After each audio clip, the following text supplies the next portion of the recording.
Thanks for joining me on this peaceful night where I'm going to be painting the character we all know and love, Link, from the Legend of Zelda. More specifically, Twilight Princess Link, because I know the appeal. He's a pretty boy, what can I say?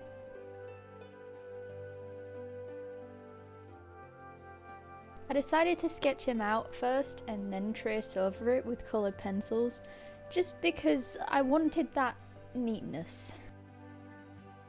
I didn't want traces of erased lines all over my paper, just wanted it to be quite clean, honestly.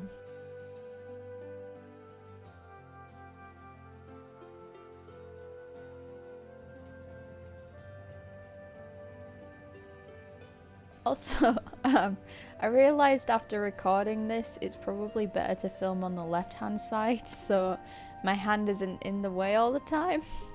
I'll definitely remember that for next video.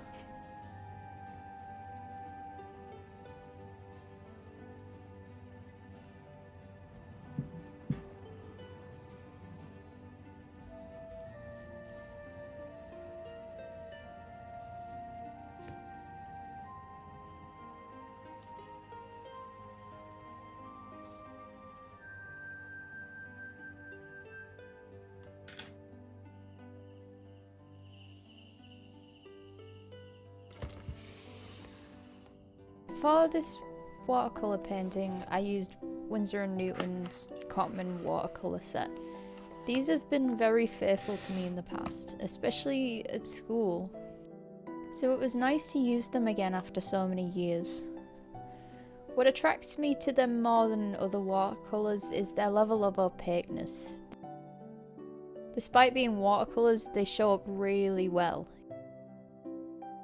I've always liked using vibrant colours that stand out on the page, and they do this really well. It's definitely worth the money. I would absolutely recommend these paints for anyone who likes to use watercolour. By the way, this is not sponsored, I just really like them. I started out doing a really light foundation layer on the background, just mapping out where basic shades congregate more, and I layered darker tones on afterwards. By doing this, it also allowed me to wet the paper for the next set of colours so that they would blend really nicely. I was also taught to do the background first before the foreground. It does make a lot of sense to do this, because otherwise if you painted it afterwards, you'd risk getting paint on the character and it'd all be mess, so... But I suppose it depends on the preference though, and how complex the background actually is. I tried to emulate a blurred effect of a tree or a bush in the background. I think that's what it's supposed to be in the reference, I'm not sure. Either way, I think it turned out quite nice.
Onto the base colour. I started out really light because I wanted to prepare in advance for certain areas of highlight. I just got the basic colours down, green for the clothes, blonde for the hair. Not much to it really, just keep inside the lines. Everybody knows how to do basic colours. And then from that point I can just work onto it continuously. Oh yeah, I suppose I might as well just mention that this is my first draw with me video. I hope it's nice to listen to in the background, or even educational for anyone wanting to use watercolours and wanting to find out actually how they work. I've seen a lot of draw with me videos all over the platform over the past year, and I thought I wanted to make one myself, seeing as I enjoy watching them so much. If you followed me on my old channel for a while, you'll know I used to make really bad drawing time lapses when I was a lot younger, so it's nice to go back to my art channel roots. I miss that a lot. If this is your first video you've seen of me, hi, I'm Atlantic Robin, or just Robin for short. Well, that's my online name anyway. I'm an animation student from the UK, and I go into my second year in September. I just wanted to use my free time during the summer efficiently, so here I am. You can't get rid of me now. Anyways, enough about me.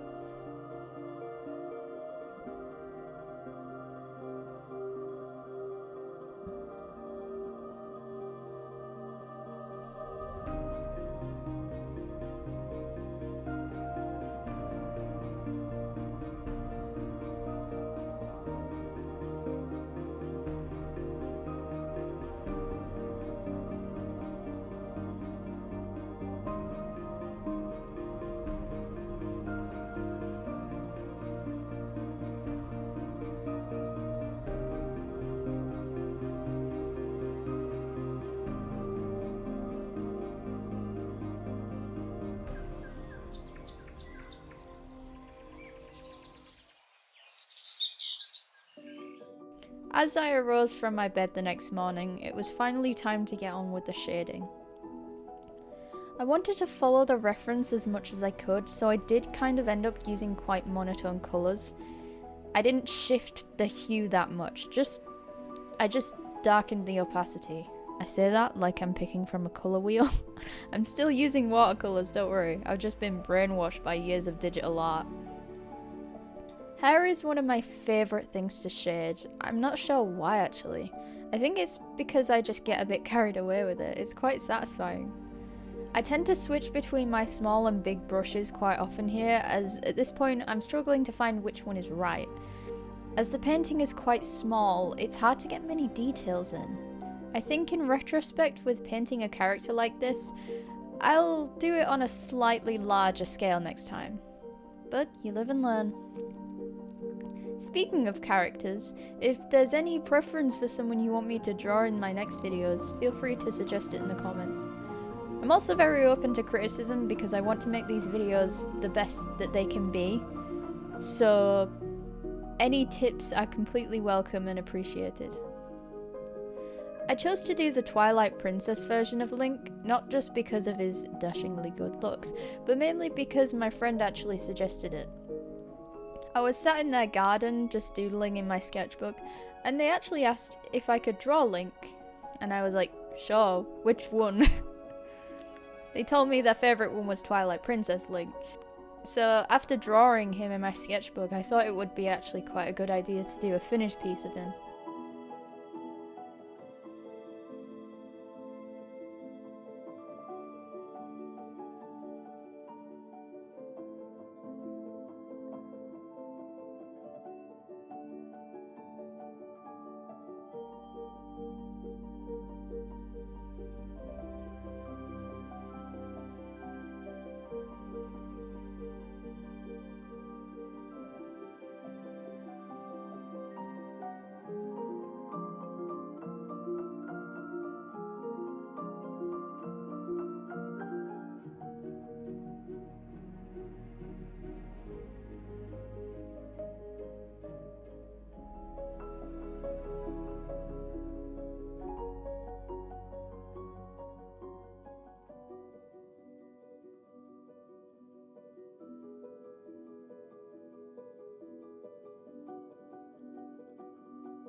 I feel like with the shading, there was probably a point where I should have stopped. I should have stopped adding, like, dark areas. But I struggle to finish things sometimes just because I'm such a perfectionist, so nothing is ever done to me unless it's, you know, done. It has to be a very carefully well done steak, seasoned with the right herbs and left in the oven for a perfect amount of time. So you could compare my overshading to like overcooking a steak.